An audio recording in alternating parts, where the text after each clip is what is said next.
ಇನ್ನು ಧರ್ಮಸ್ಥಳ ಫೈಲ್ಸ್ ಪ್ರಕರಣ ಎನ್ಐಎಗೆ ವಹಿಸಲ್ಲ. ಎಸ್ಐಟಿ ತನಿಖೆ ಬಹಳ ಗಂಭೀರವಾಗಿ ನಡೀತಾ ಇದೆ. ಕೋಟಿ ಕೋಟಿ ಭಕ್ತರು ಆತಂಕ ವ್ಯಕ್ತಪಡಿಸಿದ್ದಾರೆ. ಸತ್ಯ ಹೊರಗೆ ಬರಬೇಕು ಎಂದು ಕಾಯುತ್ತಿದ್ದಾರೆ. ಧರ್ಮಸ್ಥಳ ಫೈಲ್ಸ್ ಪ್ರಕರಣ ಎನ್ಐಎಗೆ ವಹಿಸೋದಿಲ್ಲ. ಎಸ್ಐಟಿ ತನಿಖೆ ಬಹಳ ಗಂಭೀರವಾಗಿ ನಡೀತಾ ಇದೆ. ಏನು ಗಂಭೀರವೋ ಏನೋ, ಒಂದು ಅಧಿಕಾರಿ ಅಮೆರಿಕ ಪ್ರವಾಸಕ್ಕೆ ಹೋಗಿದ್ದಾರೆ. ಅದೇನೇ ಇರಲಿ, ಕೋಟಿ ಕೋಟಿ ಭಕ್ತರು ಆತಂಕ ವ್ಯಕ್ತಪಡಿಸಿದ್ದಾರೆ. ಸತ್ಯ ಹೊರಗೆ ಬರಬೇಕು ಎಂದು ಕಾಯುತ್ತಿದ್ದಾರೆ. ಹಾಗಾಗಿ ಎಸ್ಐಟಿಗೆ ಜವಾಬ್ದಾರಿ ಹೆಚ್ಚಾಗಿದೆ. ಸರ್ಕಾರ ಆದಷ್ಟು ಬೇಗ ಮುಗಿಸಬೇಕು ಎಂದು ನೋಡ್ತಾ ಇದೆ. ಪ್ರತಿನಿತ್ಯ ಎಸ್ಐಟಿ ಏನು ಮಾಡ್ತಿದೆ ಕೇಳ್ತಿಲ್ಲ. ಅವರು ಪರಿಮಿತಿಯಲ್ಲಿ ಕೆಲಸ ಮಾಡುತ್ತಿದ್ದಾರೆ. ಅವರು ಮಾಹಿತಿ ಆಧಾರದ ಮೇಲೆ ತನಿಖೆ ಮಾಡುತ್ತಿದ್ದಾರೆ. ಪ್ರಕರಣವನ್ನ ಎನ್ಐಎಗೆ ವಹಿಸುವ ಅಗತ್ಯವಿಲ್ಲ. ಗೃಹ ಸಚಿವ ಪರಮೇಶ್ವರ್ ಸ್ಪಷ್ಟನೆ.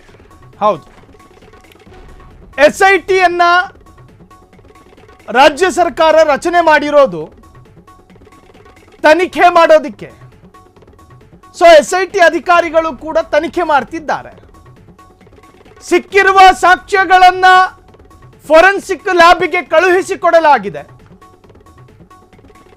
ಆ ತನಿಖೆಯ ಭಾಗವಾಗಿ ಸಂಬಂಧಪಟ್ಟ ವ್ಯಕ್ತಿಗಳನ್ನ ಕರೆದು ವಿಚಾರಣೆಯನ್ನ ಮಾಡಲಾಗ್ತಾ ಇದೆ.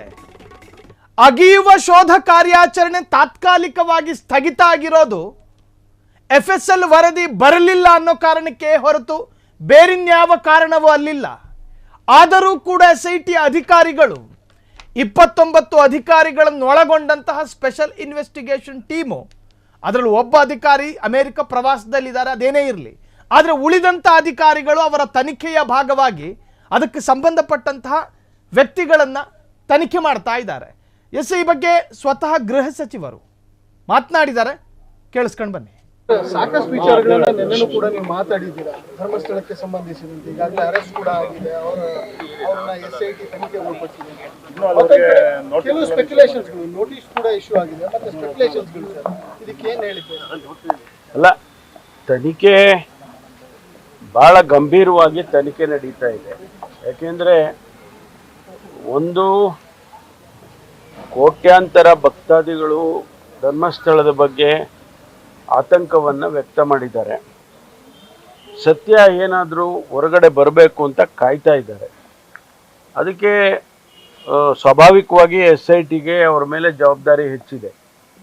ಅದರಲ್ಲೂ ಕೂಡ ಈಗ ಚಿನ್ನಯ್ಯ ಅಂತಕ್ಕಂಥವ್ರನ್ನ ಅರೆಸ್ಟ್ ಮಾಡಿದ ಮೇಲೆ ಅವರ ಹೇಳಿಕೆಗಳು, ಅದರಿಂದ ಆಗ್ತಕ್ಕಂಥ ಫಾಲೋಔಟ್ ಎಫೆಕ್ಟು, ಇದೆಲ್ಲವನ್ನು ಕೂಡ ಭಾಳ ಗಂಭೀರವಾಗಿ SITನೂ ಗಮನಿಸಿದೆ. ನಾವು ಸರ್ಕಾರ ಕೂಡ ಇದು ಆದಷ್ಟು ಬೇಗ ಇದನ್ನು ಮುಗಿದ್ರೆ ಒಳ್ಳೆಯದು ಅಂತ ಹೇಳಿ ನಾವು ಕೂಡ ಅಂದ್ಕೊಂಡಿದ್ದೇವೆ.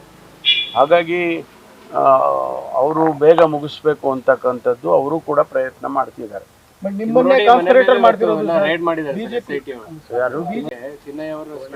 ಅವರು ಈಗ ನಾವು ಪ್ರತಿನಿತ್ಯ ಏನ್ ಮಾಡ್ತಿದ್ದಾರೆ ಅವರು, ಯಾಕೆ ಮಾಡ್ತಿದ್ದಾರೆ ಅವರು ಅಂತ ಹೇಳಿ ನಾವು ಸರ್ಕಾರ ಇದು ಮಾಡೋದಿಲ್ಲ. ಅವ್ರಿಗೇನು ಮಾಹಿತಿ ಸಿಕ್ಕುತ್ತೆ, ಅವರಿಗೆ ಅವರ ಪರಿಮಿತಿಯಲ್ಲಿ ಏನೆಲ್ಲ ನಾವು ಟರ್ಮ್ಸ್ ಆಫ್ ರೆಫರೆನ್ಸ್ ಏನು ಕೊಟ್ಟಿದ್ದೀವಿ ಆ ಪರಿಮಿತಿಯಲ್ಲಿ ಅವ್ರಿಗೇನೆಲ್ಲ ತನಿಖೆ ಮಾಡಬೇಕು ಅದನ್ನು ಅವರು ಮಾಡ್ತಿದ್ದಾರೆ. ಅದರಿಂದ ಯಾರನ್ನು ಕರ್ಕೊಂಡು ಬಂದು ತನಿಖೆ ಮಾಡ್ತಾರೆ, ಯಾರ ಮನೆಗೆ ರೈಡ್ ಮಾಡ್ತಾರೆ, ಇದೆಲ್ಲ ನಮಗೆ ಅವ್ರು ನಮ್ಮನ್ನು ಹೇಳಿ ಕೇಳಿ ಏನು ಮಾಡೋದಿಲ್ಲ. ಅವರ ಆಧಾರದ ಮೇಲೆ ಹೋಗ್ತಾರೆ, ಇನ್ಫಾರ್ಮೇಶನ್ ಆಧಾರದ ಮೇಲೆ ಹೋಗ್ತಾರೆ.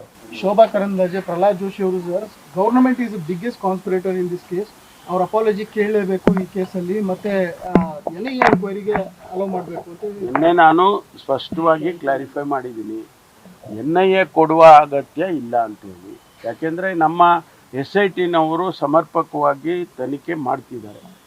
ಅದರಲ್ಲೇನಾದರೂ ಲೋಪ ಇದೆ ಅಂತ ಹೇಳಿ ಕಂಡು ಬಂದರೆ ಅದು ಬೇರೆ ವಿಚಾರ. ಈಗ ಅವರು ತನಿಖೆ ಮಾಡಿ ವರದಿ ಕೊಡೋವರೆಗೂ ಕೂಡ ಹೆಂಗೆ ನಾವು ಹೇಳೋದು?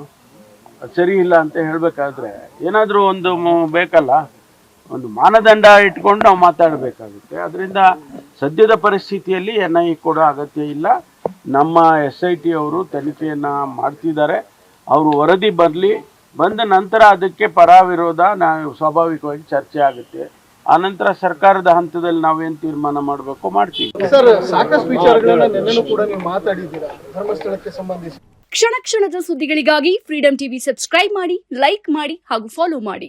ಹೊಸ ಸುದ್ದಿಗಳ ನೋಟಿಫಿಕೇಶನ್ಗಾಗಿ ಬೆಲ್ ಐಕಾನ್ ಮೇಲೆ ಕ್ಲಿಕ್ ಮಾಡಿ.